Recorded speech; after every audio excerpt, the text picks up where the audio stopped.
Kita semua pernah diinformasikan tentang bagaimana The Economists at War atau para pakar ekonomi yang mempraktekkan ilmunya untuk memenangkan Perang Dunia Pertama dan Perang Dunia Kedua. Berulang-ulang sudah dikatakan bahwa dasar dari MMT, Modern Monetary, adalah para pakar ekonomi yang membangun kekuatan perang hingga mereka bisa menang perang dalam Perang Dunia Pertama dan Perang Dunia Kedua. Demikian halnya pada Perang Dunia Ketiga sekarang ini. Saat ini, secara fisik mungkin hanya perang di Ukraina dengan Rusia dianggap sebagai agresor penyerang.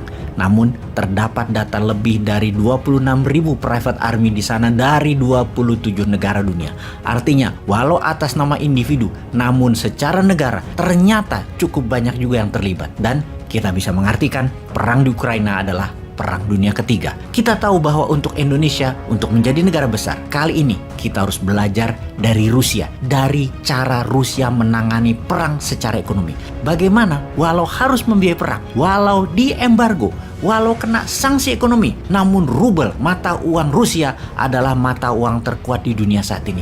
Mengapa bisa terjadi seperti itu? Sahabat, semua informasi yang sama dalam beberapa minggu ini di seluruh dunia bahwa harga bahan pangan naik, barang langka tidak ada pemasoknya, harga energi naik, dan melemahnya banyak mata uang dunia. Kita membahas yang paling terakhir, mata uang banyak negara dunia kehilangan nilainya alias melemah yang terhitung sejak awal tahun 2022. Kita melihat yen Jepang yang melemah 18% terhadap US dollar terhitung sejak awal tahun, yang mana hal ini merupakan perlemahan yen terburuk dalam 27 tahun terakhir. Saat ini, 1 dolar sama dengan 136 yen. Dibandingkan dengan ketika Rusia menginvasi Ukraina, 1 dolar sama dengan 115 yen. Demikian juga dengan Korea Selatan. Di bulan Februari, 1 dolar sama dengan 1.200 won. Sekarang 1 dolar 1.300 won. Demikian juga dengan peso Filipina. 1 dolar 54 peso yang merupakan nilai terendah dalam 17 tahun ini peso terhadap dolar. Rupiah India turun, rupiah Indonesia turun, yuan Tiongkok turun, dan tebak mana mata uang yang nilainya tidak turun?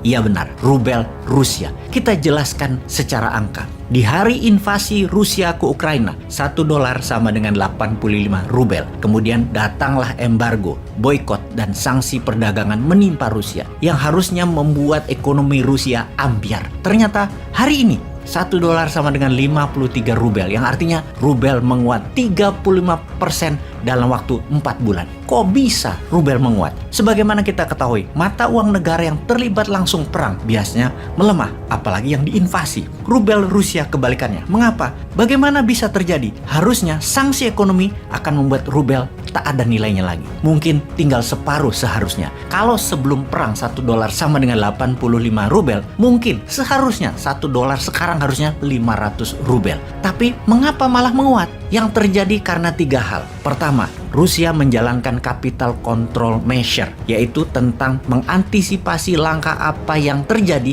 jika perang ekonomi dilakukan oleh pihak lawan untuk mempertahankan ekonomi Rusia. Rusia harus mempertahankan mata uang Rusia, yaitu rubel. Bank Sentral Rusia telah membuat kebijakan antisipatif jauh sebelum pihak barat bertindak menyerang ekonomi Rusia dengan sanksi, embargo, dan boykot, yaitu dengan strategi membuat uang dari Rusia tidak keluar Rusia atau keep the money inside Rusia. Misalnya, kalau Anda pebisnis di Rusia, Anda adalah perusahaan ekspor yang menghasilkan pendapatan dalam mata uang asing, katakanlah 100 juta dolar. Maka 80%-nya harus ditukar rubel Rusia. Tidak boleh keluar Rusia. Dipaksa menukarkan mata uang asing dengan rubel dan memaksa uang beredar di dalam Rusia. Alasan nomor 2. Pembayaran gas oleh pihak barat menggunakan rubel. Dengan kebijakan tersebut, kebutuhan akan rubel terus meningkat. Dan alasan nomor 3 adalah kendali impor. Rusia membatasi impor sehingga kebutuhan Rusia akan dolar hampir tidak ada. Rusia memotong semua hal impor yang memakai mata uang asing. Ditambah lagi, mitra strategis Rusia yaitu Tiongkok memakai rubel di dalam trading dua negara tersebut. Ini benar-benar main pintar keduanya. Jadi menguatnya rubel Rusia bukan organic market reaction, tetapi memang didesain dengan baik. Memang diciptakan kebutuhan atas rubel. Banyak pengamat tidak menyangka kekuatan rubel bisa sampai 53 rubel per dolarnya. Diperkirakan paling menguat hingga 70 rubel per dolarnya. Walau secara dagang harga barang Rusia menjadi mahal saat ini, namun ekonomi ekonom Rusia tahu produksi Rusia tidak tergantikan seperti gas, minyak bumi, batu bara, pupuk, grain, dan lain sebagainya. Setidaknya produk Rusia tidak bisa tergantikan dengan cepat. Ada sisi lain yang negatif di Rusia jika dibandingkan dengan menguatnya rubel atau efeknya rubel, yaitu inflasi di Rusia mencapai 17%, GDP turun 7%, angka pengangguran meningkat menjadi 9%. Tapi shockwave atau indikator ekonomi yang memburuk bukan hanya milik Rusia. Inggris misalnya, inflasinya 9% yang merupakan terburuk dalam 40 tahun terakhir ini. Menambah parah keadaan, Bank of England memperkirakan inflasi Inggris akan double digit menjadi 11% di akhir tahun 2022 ini. Efeknya banyak demo di Inggris seperti pekerja kereta api di Inggris yang mogok kerja baru-baru ini. Yang kemudian para guru di Inggris sedang bersiap untuk demo yang menuntut pemerintah menangani masalah inflasi yang parah dengan misalnya menaikkan gaji mereka atau menurunkan pajak. Namun Boris Johnson, Perdana Menteri Inggris, tidak mau menuruti kehendak demo tersebut karena takut akan terjadi seperti di tahun 1970-an di mana pemerintah untuk menangani inflasi menaikkan gaji. Ternyata malah counterproduktif, malah meningkat inflasinya karena mereka malah spending barang-barang bukan buatan Inggris. Dengan informasi tersebut, sahabat semua, kita di Indonesia juga harus bersiap akan meningkatnya inflasi yang sampai saat ini belum diumumkan. Sudah lama loh nggak ada info yang biasanya BPS setiap bulan mengumumkan angka-angka tersebut. Kita tahu sih itu angkanya tidak bagus, namun jujur itu lebih baik, atau biar